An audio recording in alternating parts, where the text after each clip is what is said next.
Hello दोस्तों, मैं हूं रजत। दोस्तों, आज के इस वीडियो में जानेंगे धनानंद की मृत्यु के बारे में। दोस्तों, आपने टीवी सीरियल्स वगैरह में कई जगह पर देखा होगा कि धनानंद की मृत्यु के अलग अलग कारण बताए जाते हैं। कोई दिखाता है कि चंद्रगुप्त ने धनानंद की नहीं बल्कि पद्मानंद की हत्या की थी सबसे पहले। कोई कहता है कि धनानंद को युद्ध के दौरान ही मार दिया गया था। लेकिन दोस्तों, असलियत क्या है आज के इस वीडियो में जानेंगे। लेकिन दोस्तों, वीडियो स्टार्ट करने से पहले मैं आप सभी से एक अपडेट चाहता हूं। दोस्तों, कुछ लोग इस वीडियो को यहीं पे स्किप कर देंगे क्योंकि दोस्तों मैं आप सभी से इस बारे में पूछना चाहता हूं कि जो केरल में घटना हुई हाथी के साथ, दोस्तों मादा हाथी के साथ जो घटना हुई उसके मुंह में अनानास के साथ ही जलते हुए फटाके डाल दिए गए, जिसके बाद उसका जबड़ा टूट गया, जीभ जल गई और सारे दांत टूट गए और दर्द से कराती हुई वह हथीनी जाकर सीधे एक तालाब में खड़ी हो गई जहां पर उसकी मौत हो गई। इस घटना को सुनने के बाद अपने आप को इंसान कहने पर और वहीं पे चंद्रगुप्त मौर्य के देश के होने पर अपने आप को कहना गलत लगता है, क्योंकि दोस्तों आप सभी को पता होगा कि मौर्य काल में हाथियों का कितना सम्मान किया जाता था। यहां तक कि दोस्तों हम सभी को ये इतिहास जानकर भी गर्व होता है कि जब सिकंदर जैसा विशाल सम्राट हमारे यहाँ पर आया था, तब उसने हमारी सैनिक में यानी भारतीय सेना में जब हाथियों को देखा, उनके सम्मान को देखा, उनकी शक्ति को देखा, तो उसके दांत खट्टे हो गए, वह हक्का बक्का रह गया, क्योंकि उसने पहले कभी ऐसी सेना देखी ही नहीं थी। लेकिन शायद दोस्तों आज हम सभी इसका महत्व भूल चुके हैं और ये घटना जो हुई वह इंसानियत को शर्मसार करने वाली हुई है। इसके बाद अपने आप को इंसान कहने पर भी काफी ज्यादा दुख और खेद होता है।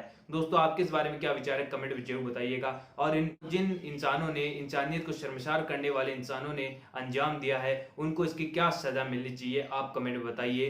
क्योंकि दोस्तों अक्सर तो ऐसा ही देखा जाता है कि जब भी किसी जीव पर या जानवर पर कोई भी बात आती है तो उसे कुछ दिन की जेल और छोटा सा जुर्माना के साथ छोड़ दिया जाता है। लेकिन वाकई में इतना ही काफी है इन सभी के लिए? इसका जवाब जरूर दीजिएगा कमेंट में। दोस्तों, बात करते हैं धनानंद के इतिहास के बारे में। तो दोस्तों आप सभी को पता होगा कि धनानंद एक काफी ज्यादा विशाल सम्राट था। ऐसा माना जाता है कि तत्कालीन समय में धनानंद के बाद जितनी स्वर्ण मुद्राएं थी उतनी विश्व भर में भी नहीं थी। दोस्तों, ऐसा बताया जाता है कि धनानंद के सभी संधि और वहीं पे जो भी उसके व्यापारिक संबंध थे वे केवल उसके धन लाभ के लिए ही किए जाते थे। और वहीं पे तत्कालीन समय में धनानंद द्वारा अपनी ही प्रजा से काफी बड़ी मात्रा में कर भी लिया जाता था। ऐसे ही कुछ कारण थे जिसके कारण आचार्य चाणक्य को लगा कि धनानंद के साथ भारत का जो भविष्य है वह अंधकार में जा सकता है, इसलिए उन्होंने चंद्रगुप्त मौर्य को तैयार किया। लेकिन दोस्तों इससे जुड़े कई सारे सीरियल्स में आपने देखा होगा कि धनानंद की मौत का रहस्य कुछ अलग ही दिखाया जाता है।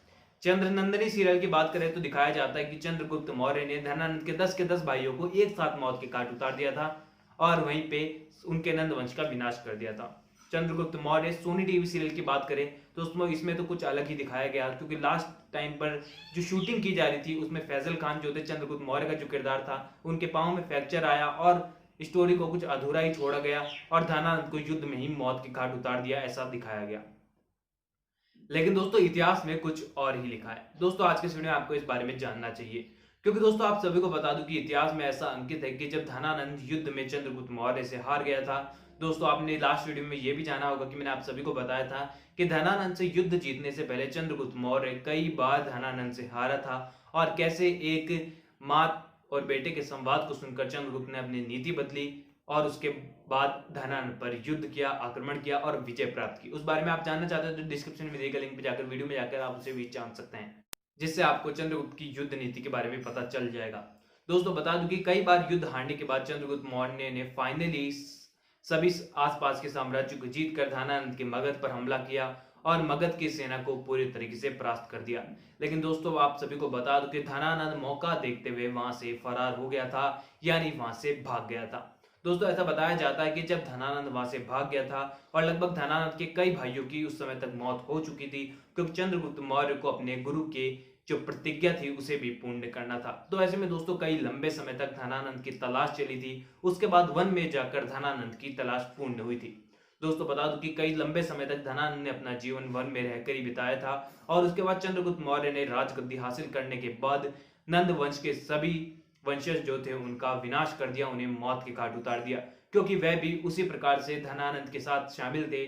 उसी प्रकार से जैसे कि वह जनता पर जो कर लागू करते थे, उन पर जो अत्याचार करते थे और विदेशियों को आमंत्रण देते थे केवल अपने कुछ मूल्य व धन के लिए। तो ऐसे में चंद्रगुप्त मौर्य ने धनानंद की लंबे समय तक तलाश की और वन में जब उसकी प्राप्ति हुई उसके बाद उसे प्रजा के सामने ही मौत के घाट उतारा था, ना कि किसी युद्ध में। लेकिन दोस्तों आपने टीवी सीरियल्स और मूवीज में कुछ अलग ही स्टोरी देखी होगी इस बारे में कि कैसे एक हीरो की तरह चंद्रगुप्त मौर्य युद्ध में आता है और धनानंद के गर्दन पर अपना पैर रखकर उसे मौत के घाट उतार देता है। कुछ ऐसे ही सीन आपने देखे होंगे।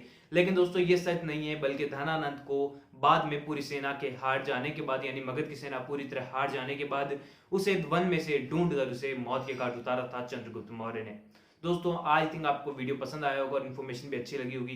अगर इन्फॉर्मेशन अच्छी लगी तो वीडियो को लाइक कीजिए, चैनल को सब्सक्राइब कीजिए, बेल आइकन दबाना ना भूलें ताकि वीडियो नोटिफिकेशन भी आपके पास पहुंच जाएंगे। अपने विचार मेरे साथ इंस्टाग्राम पर भी शेयर कर सकते हैं, जिसका लिंक भी आपको डिस्क्रिप्शन में मिल जाएगा। अगले वीडियो फिर लौटूंगा, जब तक लिए थैंक यू दोस्तों।